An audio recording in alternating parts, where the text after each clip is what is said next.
রাষ্ট্রপতি তার স্ত্রীকে খুশি রাখার জন্য প্রতিদিন নিজের হাতে 8 রকমের পদ রান্না করেন। সেদিন তার স্ত্রী যেই একটু গভীর নিঃশ্বাস ফেললেন, তিনি ভাবলেন তার স্ত্রীর মুড খারাপ।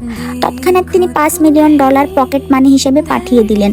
অথচ আসল কারণটা তার জানাও ছিল না। কারণ তার স্ত্রী কয়েকদিন আগে দেখা একটা ভয়ঙ্কর স্বপ্নে আতঙ্কগ্রস্ত ছিলেন, যে স্বপ্নে রাষ্ট্রপতি অন্য একজন মহিলাকে ভালোবাসেন, তাকে ডিভোর্স দিয়ে দেন এবং মানসিক হাসপাতালে পাঠিয়ে দেন।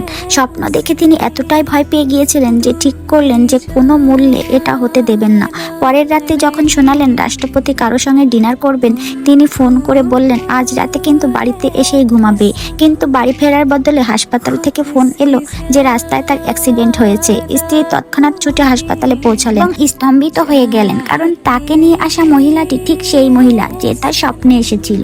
এটি দেখে তার হৃদয় ভেঙে গেল। অস্থির হয়ে তিনি রুমে ঢুকলেন এবং রাষ্ট্রপতিকে শোয়ার চেষ্টা করছে বুঝতে পারলেন তিনি নকল অ্যামনেশিয়ার নাটক করছেন। তিনি হালকা মজা করে কিছু একটা বলতেই পরক্ষণে রাষ্ট্রপতি তাকে বাহুতে টেনে নিলেন। ঠিক তখনই রাষ্ট্রপতির বাবা এলেন এবং স্ত্রীর উপর অভিযোগ করলেন যে তিনি জোর করে কোনো জরুরি কাজের অজুহাতে তাকে বাড়ি ফিরতে বলেছিলেন।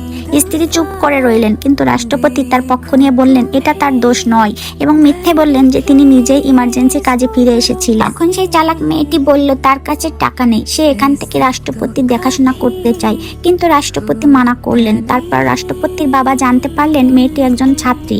তিনি বললেন রাষ্ট্রপতি যেন তাকে স্পন্সর করেন, কারণ তার একটা চ্যারিটি প্রোগ্রাম আছে। স্ত্রীর হৃদয় আবার অন্ধকারে ডুবে গেল, কারণ স্বপ্নেও সবকিছু ঠিক এই স্পন্সরশিপ দিয়েই শুরু হয়েছিল এবং সেই মেয়েটি তার জায়গা নিয়ে নিয়েছিল। এটা আটকাতে স্ত্রী বললেন তিনি নিজেই তার স্পন্সর হবেন। তবুও তিনি নিরাপত্তাহীন বোধ করলেন এবং নিজে স্কুলের অ্যাওয়ার্ড সেরেমনিতে চলে গেলেন, কারণ জানতেন আজ সেই মেয়েটি উপর থেকে পড়া ল্যাম্পের সুযোগ নিয়ে রাষ্ট্রপতি প্রাণ বাঁচাবেন এবং সেখান থেকেই তার উত্থান শুরু হবে। তাই তিনি আগে থেকেই ল্যাম্পটা বদলে দিয়েছিলেন, কিন্তু তিনি কখনো কল্পনাও করেন যে ল্যাম্পটা পড়বে সেটা তার নিজের মাথার উপরটাই পড়বে। যে ল্যাম্পটা পড়লো রাষ্ট্রপতি তাকে বাঁচাতে ছুটে এলেন, কিন্তু তার আগেই আরেকজন লোক নায়কের মতো ঝাঁপিয়ে পড়ে তাকে বাঁচালেন।